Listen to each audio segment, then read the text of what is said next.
Today topic is prescription and it parts. Prescription అంటే written order by medical practitioner to the pharmacist. అంటే doctor ఫార్మసిస్ట్కి ఇచ్చే instructions. Parts of prescriptions 8 ఉంటాయి. First part date అనేది ఫార్మసిస్ట్కి చాలా help అవుతుంది. చాలామంది పేషెంట్స్ రిపీటెడ్గా ఒకే ప్రిస్క్రిప్షన్ మీద మల్టిపుల్ టైమ్స్ డ్రగ్స్ తీసుకోవడానికి వస్తారు. అట్లాంటి టైంలో కంపల్సరీ డేట్ చెక్ చేసి మాత్రమే మెడిసిన్స్ అనేటివి ఇవ్వాలి.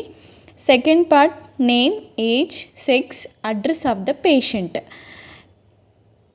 ఏజ్ ఆఫ్ ద పేషెంట్ కూడా చాలా ఇంపార్టెంట్. ఇప్పుడంటే అన్ని రెడీమేడ్ డ్రగ్స్ డిస్ట్రిబ్యూట్ చేస్తున్నాం, కానీ ఓల్డెన్ డేస్లో ఫార్ములేషన్స్ అన్నీ ఫార్మసీలో ప్రిపేర్ చేసి ఇచ్చేవాళ్ళు.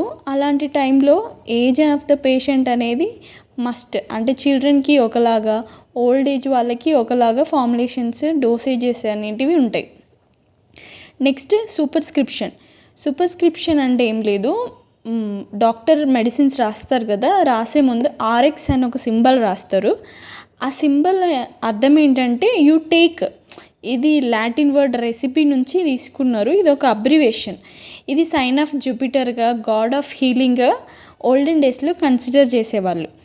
నెక్స్ట్ పార్ట్ ఇన్స్క్రిప్షన్ ఇదే main part of the prescription. Inscription పార్ట్లోనే డాక్టర్ మెడిసిన్స్ అండ్ క్వాంటిటీస్ అనేటివి మెన్షన్ చేస్తాడు. మెడిసిన్స్ ఇవన్నీ ఎక్కువ అబ్రివేషన్ లాటిన్ వర్డ్స్లో ఉంటాయి. మీరు బుక్లో చూసి నేర్చుకోండి. లైక్ బీడీ, ఓడి. బీడీ అంటే బై ఇన్ ఏ డే, అంటే 2 times per day. Quantities, drug names అనేది ఇదే పార్ట్లో మెన్షన్ చేస్తారు.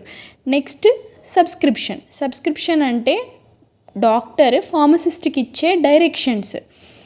ఇప్పట్లో ఇది ఎక్కువ రాయట్లేదు. ఓల్డెన్ డేస్లో ఫార్ములేషన్స్ అన్నీ ప్రిపేర్ చేసేది కాబట్టి కంపల్సరీ డైరెక్షన్స్ అనేటివి డాక్టర్ ఫార్మసిస్ట్కి ఇచ్చేవాడు. ఇప్పుడు అన్నీ రెడీమేడ్ డ్రగ్సే కాబట్టి పెద్ద అవసరం లేదు. సిగ్నేచర్ అంటే ఫార్మసిస్ట్ పేషెంట్కి ఇచ్చే డైరెక్షన్స్. ఇవి కంపల్సరీ ఏ టైంలో వేసుకోవాలి, రూట్ ఆఫ్ అడ్మినిస్ట్రేషన్ అనేది ఫార్మసిస్ట్ పేషెంట్కి ఎక్స్ప్లెయిన్ చేయాలి. నెక్స్ట్ రెన్యువల్ ఇన్స్ట్రక్షన్స్ అంటే పేషెంట్ ఒక 1 week తర్వాత, 1 month తర్వాత రిపీటెడ్గా వచ్చి డాక్టర్ని కన్సల్ట్ అవుతాడు. అలాంటి టైంలో రిన్యూవబుల్ డేట్ అనేది కంపల్సరీ ప్రాక్టీషనర్ మెన్షన్ చేయాలి. ఎందుకంటే హ్యాబిట్ ఫార్మింగ్ నార్కోటిక్ డ్రగ్స్ ఉంటే అవి మిస్లీడ్ అయ్యే ఛాన్సెస్ ఉన్నాయి కాబట్టి రిన్యూవబుల్ డేట్ కంపల్సరీ మెన్షన్ చేయాలి. ఫార్మసిస్ట్ కూడా అది చెక్ చేయాలి. Next signature, address, registration number of the practitioner యొక్క signature and registration number compulsory prescription ఎండింగ్లో ఉండాలి. నెక్స్ట్ టైం మీరు కన్సల్ట్ అయ్యి ప్రిస్క్రిప్షన్ తీసుకున్నప్పుడు కంపల్సరీ ఇవన్నీ చెక్ చేయండి.